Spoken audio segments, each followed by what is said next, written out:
Olá, querido aluno, querida aluna, querida família, seja bem-vindo a mais um vídeo educativo do nosso canal TV Araxá Educa. Eu sou a professora Nádia, professora de língua portuguesa, e hoje eu quero te convidar para a gente falar um pouquinho de um assunto muito importante, que é o bullying. E aí, me diz aí, você sabe o que é bullying? Bom, então vamos falar um pouquinho da origem dessa palavra. O bullying, ele tem origem na língua inglesa, é um estrangeirismo. O radical bully significa valentão. E o sufixo -ing, o ing, denota continuidade, constância, o que nos ajuda a entender com maior precisão o significado desse termo. A prática do bullying ela é caracterizada por constantes agressões, que podem ser físicas, verbais e psicológicas, ou as três ao mesmo tempo. Nesse caso, o indivíduo ele humilha, ou o grupo ele humilha, xinga, expõe, denigre um outro indivíduo. E para a gente falar sobre esse assunto que é tão importante, eu convidei uma especialista, que é a psicóloga Michele Cardoso. Seja bem-vinda, Michele. Obrigada por ter aceitado o nosso convite. Obrigada, Nádia. Obrigada ao Araxá Educa. E é um prazer poder compartilhar um pouco, explanar mais sobre esse assunto com vocês. Ah, que bom, Michele. E me diz uma coisa, o bullying, ele sempre existiu? Sempre. Desde que mundo é mundo, o bullying existe.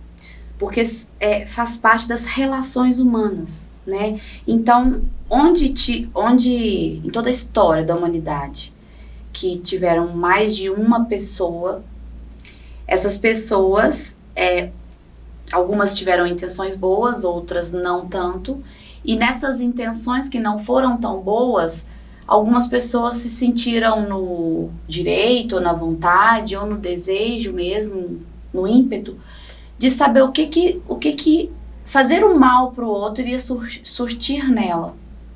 Então, a gente tem, quando a gente estuda os povos antigos na psicologia, bastante literatura que comenta sobre como foi até um estudo da mente humana, né? Um laboratório, como se fazia antigamente para saber o que tinha dentro de um ser humano, né? Pegava um corpo humano, se abria, coisa que, graças a Deus, atualmente não precisa ser nesse nível. A nível de comportamento também foi assim. Então, desde que mundo é mundo, sempre teve essas testagens de personalidade. E se eu xingar, como vai ser? E se eu maltratar? E se eu empurrar? Tanto em questão do ser humano se testar, quanto até mesmo para poder pesquisar o que aquilo ali vai surtir no grupo, né? Porque se falando de bullying, tem o grupo sempre envolvido. E então, assim, não tem como falar que a palavra é nova, que isso é algo novo com a palavra, não. Isso sempre existiu em formatos diferentes, em formatos em que as pessoas nunca imaginavam que fosse errado, que era realmente algo para o crescimento da evolução da psique humana, de forma negativa, mas foi durante algum tempo. Mas como tudo evolui, o ser humano também está no mundo para evoluir, existem coisas que não precisam ser mais admitidas, né? E quando eu falo dessa questão do bullying antigo para a pessoa se testar, é muito na questão da raiva, do ódio. Porque tem pessoas que precisam se testar na raiva e no ódio. Porque talvez recebe tanto isso, ou recebeu tanto isso, ou vive tanto isso, que não tem como externar. E aí a forma de fazer isso é vomitando no outro, né? Seja verbalmente, seja, como você mesma disse, moralmente, psicologicamente, com joguinhos, com brincadeiras. Tem várias formas, né? Então eu vejo que nós só encontramos o nome para aquilo que durante muitos e muitos anos, antigamente até em formato de evolução, existiu. Então, a gente só não tinha um nome para isso, né? Sim. E buscamos aí um estrangeirismo. Michele, me diz uma coisa. Muitas vezes nas escolas, os pais resumem que tudo que acontece é bullying. O que seria? Como que a gente poderia caracterizar o que é e o que não é? Um segredo que vai tirar todas as dúvidas dos professores, diretores, pessoal da escola. É o seguinte, o bullying está dentro, ele é uma vertente do assédio moral. Entendeu? Se você for pegar o código, tudo direitinho, ele é uma vertente ali do assédio moral. Só que caracterizado com algumas particularidades. Só que o que é a principal particularidade do bullying? Se você falar, isso aqui é bullying. Repetição. Entendeu? Então, assim, se aconteceu uma vez na vida, outra na morte, é outra coisa. Você não pode dar o nome de bullying, não quer dizer que não é nada. Né? Não quer dizer que porque aconteceu uma vez, não tá tudo bem. Não, de forma alguma. Mas a repetição é o que vai fazer. O Joãozinho, a Mariazinha, eles estão sofrendo bullying. Se não houver repetição, pode ter sido um assédio moral, uma violência psicológica. Também deve ser averiguado, sim, né? Mas não é caracterizado como bullying. Não, o bullying é repetição. E o bullying ele só acontece na escola, Michele? Não, de forma alguma. Onde tem mais de uma pessoa, nós temos essa possibilidade de ter o bullying, né? A pessoa que faz o bullying, ela precisa de um cenário, ela sempre monta um palco e ela precisa de um público, de uma plateia, porque isso traz nela uma pulsão de vida, entendeu? A pessoa, ela faz querendo algo. Então, quando ela se sente gratificada, ela se sente bem. Sim, se sente bem fazendo aquilo, né? E aí, quando tem pessoas ali atrás assistindo e vendo que está fazendo aquela pessoa ficar grande, né? Está engrandecendo aquela pessoa, ela se sente mais ainda no poder de continuar e de manter aquela relação de assédio, né? Com o bullying com aquela outra pessoa. E isso pode acontecer no trabalho, isso pode acontecer no relacionamento amoroso, relacionamento nas famílias. Eu, no consultório, eu vivo muito atendimento com adolescentes que vivem bullying com a própria família. Pra você ter uma noção. E isso traz um sofrimento emocional, psicológico. E eu normalmente, eu tento trazer para o lado de que os pais não percebem que estão fazendo bullying. Porque pai e mãe erra muito por amor, né? E só que hoje em dia, nossas crianças, nossos adolescentes, eles têm muita noção, muita consciência, e muito cedo, através até da tecnologia, né? Do que é o quê. Então, coisas que antigamente eram faladas por amor, hoje geram um conflito psicológico e emocional nos pensamentos da criança e do adolescente grande demais, sabe? Adulto faz bullying com adulto? Também, mas normalmente o efeito negativo é menor. Por isso que a gente sempre fala mais de criança ou adolescente. Existe com adultos, em qualquer lugar que você imaginar. Em uma viagem a passeio, tem bullying? Pode ter bullying. Com marido e mulher que se amam, pode acontecer algum momento com bullying? Pode. A mulher, por exemplo, pode ter tido o sonho de cortar o cabelo, um chanelzinho curtinho, chegar em casa com aquele cabelo curtinho, o marido olhar pra ela e fazer uma crítica pesadíssima. Nossa, parecendo minha avó, que não sei o quê, com esse cabelinho de veinha, que não sei o quê, sabendo que a mulher talvez tenha uma autoestima baixíssima, porque é mais velha que ele de idade, entendeu? Às vezes uma esposa mais velha, 10 anos que o rapaz. Então, assim, isso não tem lugar, não tem qual que é o perfil. O bullying, ele acontece em vários lugares, de várias formas, e sempre naquela sensação da brincadeira, entre aspas. Não era para ser levado a sério. Não era para ser levado a sério. Isso aí, essa forma de caracterizar, além da repetição, facilita de pensar e analisar sobre o que é o bullying. E na educação infantil também é bem frequente, entre as crianças menores. Sim, o que eu gosto de ressaltar? Na nossa fase infantil, nós temos níveis, né? Então, por exemplo, de 0 a 2, um sensório motor, que nessa fase, se a pessoa está na creche, não existe bullying ali, de criança para criança. Porque o bullying é algo muito do raciocínio. E precisa existir a maldade na cabeça humana para se fazer o bullying. Então, nessa fase do sensório motor, que é de 0 a 2, 2,5, não tem. Aí de 2,5, 3 a até os 7, que é uma fase que a gente chama na psicologia de pré-operacional, já se inicia. Porque a psique do ser humano, de 3 anos principalmente, nada é regra, viu, Nath? Mas vamos colocar então, 2 anos e meio para 3, indo para frente, com exceções, a psique humana ela já começa a entender. É mais do que só aquilo que é pequeno e grande, é aquilo também que é bom e ruim. Já tem a consciência. Já tem uma consciência maior, entendeu? Aquilo que talvez não entende a palavra ofensa, mas entende aquilo que deixa aquela coleguinha triste, com aquela carinha, entendeu? Não tem muita consciência do bem e do mal, mas já tem consciência do certo e errado a partir dessa idade. E qual que deve ser a postura do professor, do diretor, do coordenador, monitor, quem acompanha assim, essas crianças e até os adolescentes também? São passos, né? E eu vou falar agora a nível de Araxá, tá? O que cada estado, cada lugar tem uma forma diferente. Existem cidades que têm até projetos, né? Até porque, por exemplo, no Rio de Janeiro, uma escola de uma favela do Rio de Janeiro é muito mais agressividade, muito mais bullying do que em Araxá. Então, cada lugar tem uma forma de funcionar, um perfil. Em Araxá, o que a gente vê que mais funciona é, primeiramente, o pessoal, né, a equipe da educação, chamar os pais de ambas as partes. Isso independente da idade, se for mais novinho, ou na pré-adolescência ou na adolescência. Chamar os pais de quem está praticando o bullying e de quem é a vítima, conversar sobre aquilo que está acontecendo e aquela equipe, que eu não sei quem vai ser a equipe, cada escola tem a sua configuração, né?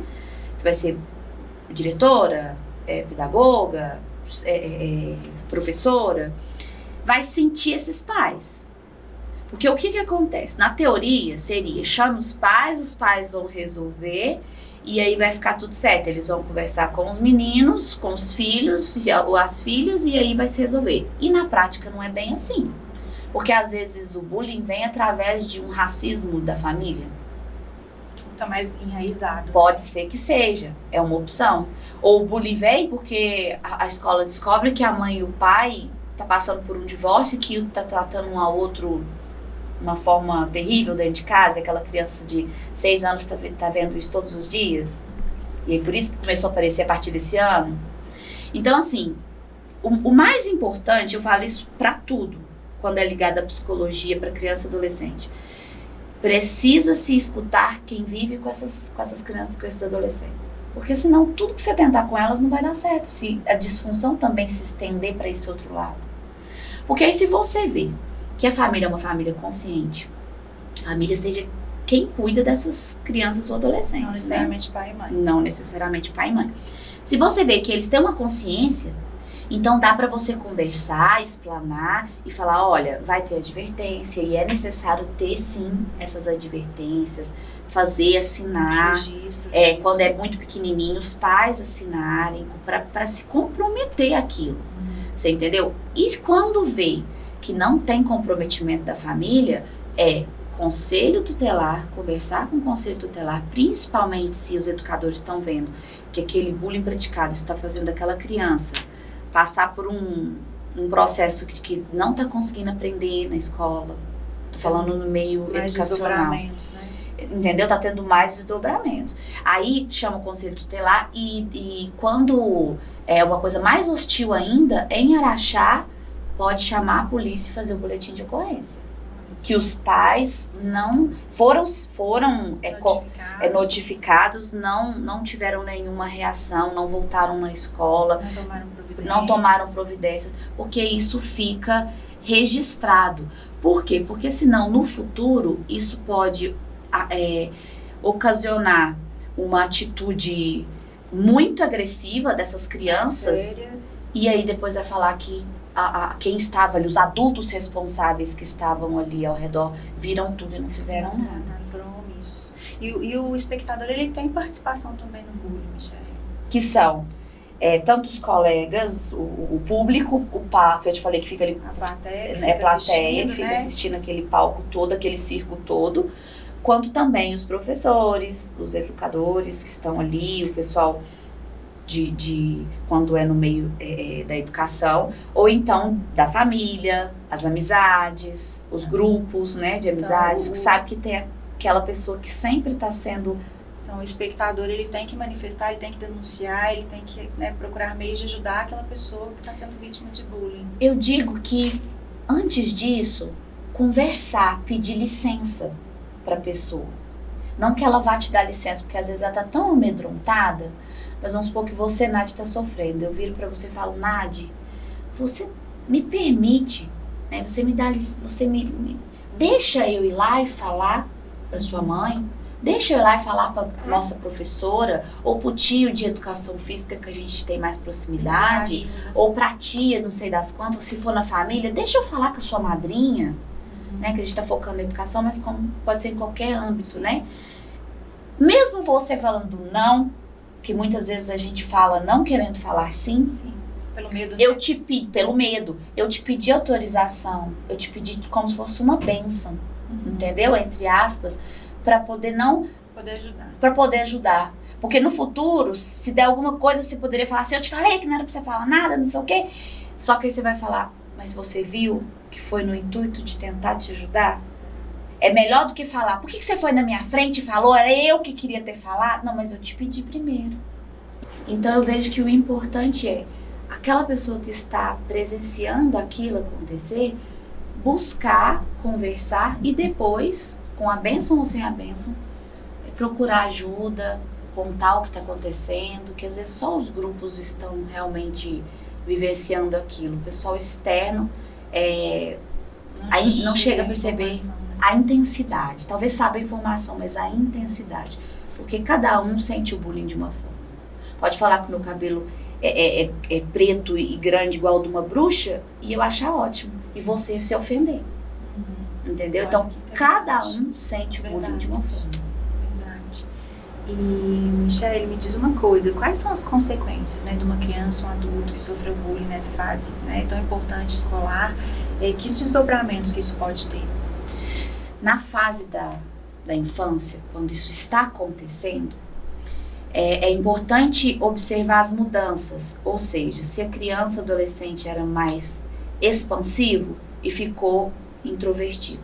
Se era muito introvertido e do nada começou a ficar expansivo demais. Entendeu? Então não é regra. Sofreu bullying e ficou triste. Não.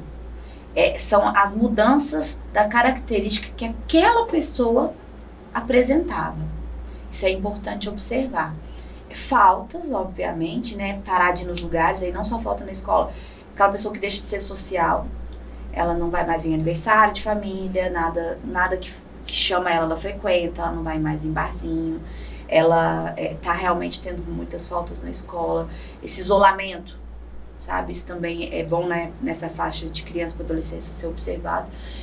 E pode haver o espelho, a fase do espelho, sabe? Que tanto na época da infância quanto da adulta, a pessoa, por ter sofrido muito bullying, por ter passado muita humilhação, muita raiva, ela tirar dela o pior de si e se tornar uma pessoa abusiva, agressiva, uma pessoa que vai ofender e que vai demorar a entender, talvez vai viver a vida adulta quase que inteira, o porquê ela é assim. E pode ser que seja já, entre outras questões, mas potencializado pelo bullying lá da infância, da adolescência, na escola, na família, entre outros. Nossa. E Michele, me diz uma coisa, existem leis que protegem essas vítimas de bullying? Sim. Tem uma lei que é a 13.185 de 2015. Essa lei foi do Poder Legislativo e ela deu um passo para combater, porque colocou um programa que chama Programa de Combate à Intimidação Sistemática. E aí esse programa, ele vai proteger, e é por isso que eu te falei de procurar a delegacia e fazer o boletim de ocorrência, porque já tem nessa lei 13.185 os direitos dessa pessoa, né? O que a polícia vai fazer, quais são os passos, quem que vai ser escutado, por que chegou no nível que chegou, né? Porque assim, existe uma diferença grande, que eu te falei, é um desdobramento o bullying do assédio moral. Mas no bullying, nós estamos falando dessa lei. Mas tem outras leis, outras formas, outras punições, outras formas para assédio moral, por exemplo, né, que é uma diferença, assédio moral e o bullying. O assédio moral está mais ligado a corporativo, a empresas, aos adultos, aquela relação do colega de trabalho que foi promovido e você não, aquela cutucada todos os dias em formato de brincadeira, eu sou competente, você não é, eu entrei há menos tempo, você está aí há 10 anos e não foi promovido, de um chefe por um colaborador, tá mais ligado a essa questão corporativa. Mas também não quer dizer que também não pode ter aquela pessoa no trabalho que fala da menina que é baixinha, do rapaz que é homossexual, mas isso não é preconceito, também, mas dependendo se o formato que isso está, principalmente se for de brincadeira, zombação, também, e se for recorrente, também caracteriza bullying. Olha só. E a pessoa que está sofrendo bullying, quais são os passos? Ela deve denunciar? Ela deve procurar ajuda primeiro na escola, a escola fazer esses registros? O que você orienta passo a passo para a vítima? Bom, é muito sofrido, porque mexe diretamente com o psicológico da pessoa. E a pessoa, a primeira proteção que ela tem quando o psicológico dela está sendo afetado é se fechar para aquilo. Então, ou ela finge que não está acontecendo para ela e para as pessoas, e aí você brincou comigo e tá tudo bem, eu não mostro que aquilo está doendo em mim, mas está doendo, a pele que me habita, está doendo muito. E a longo prazo, que quando eu observo aquilo, ele já me desencadeou um monte de outras questões psicológicas, ou então a pessoa acaba vomitando de uma vez só. Então, o que eu sempre oriento olhe mais, seja mais honesto, olhe mais para dentro de si, seja mais honesto com aquilo que você gosta, com aquilo que você não gosta. Porque até a própria vítima demora a observar que ela está sendo vítima de bullying. Só quando a coisa chega no extremo que ela fala, opa, não consigo mais, está fazendo bullying comigo. No extremo. Não, nós temos que ter a cultura de se amar mais. Porque quando a gente se ama mais, a gente sabe aquilo que a gente merece ouvir, aquilo que a gente não merece. Né? Você entendeu? É muito importante a pessoa começar de dentro para fora. Eu mereço ouvir isso. Isso está exagerado? Sem criar paranoia também. Tudo é bullying? Não é disso que eu tô falando. Mas quando é recorrente, eu mereço ouvir isso está me fazendo mal. O que eu posso fazer? Sempre converse com a pessoa mais próxima, independente de quem seja. Não precisa ser necessariamente familiares. Pode ser uma vizinha que você tem uma afinidade, que tem um carinho, sabe, aquela senhorinha ou aquela pessoa, ou da escola mesmo, ou da família da sua amiga, do seu amigo. Não precisa ser necessariamente família, sabe? Conversa, coloca pra fora. E se tiver num nível muito ostensivo, procura a delegacia. Porque às vezes não quer falar pra ninguém. A vergonha é tanta, não quer assumir isso pra si e nem pra ninguém. Procura uma pessoa externa. Então, vai na delegacia se for mulher, vai na delegacia da mulher. Se for homem, vai na delegacia normal, como que nós temos. Conversa, pede. Na nossa delegacia tem psicólogo. Pede para conversar com o psicólogo. Se não tiver na hora, eles vão providenciar um horário, marcar. Né? Normalmente tem que fazer marcação. Mas pede auxílio. Assim como também temos em Araxá a Secretaria de Ação e Promoção Social. Na Secretaria de Ação Social, ela tem núcleos CRAS e CREAS, que tem assistente social e psicólogo, que também fazem essa escuta e podem estar orientando a família e a pessoa que está sofrendo por bullying, quais são os lugares, como buscar justiça, como fazer com que isso pare. Nossa, Michele, aprendemos muito hoje com você. Gostaria de te agradecer por todas as orientações que você passou. Nossa, muito bacana, muitas informações que a gente não tinha, a gente aprendeu muito. Tenho certeza que você aí de casa aprendeu muito também. Então, muito obrigada. Eu que agradeço mais uma vez. No que vocês precisarem, estou à disposição. Tchau, tchau, pessoal. Então, até a próxima. Tchau, tchau.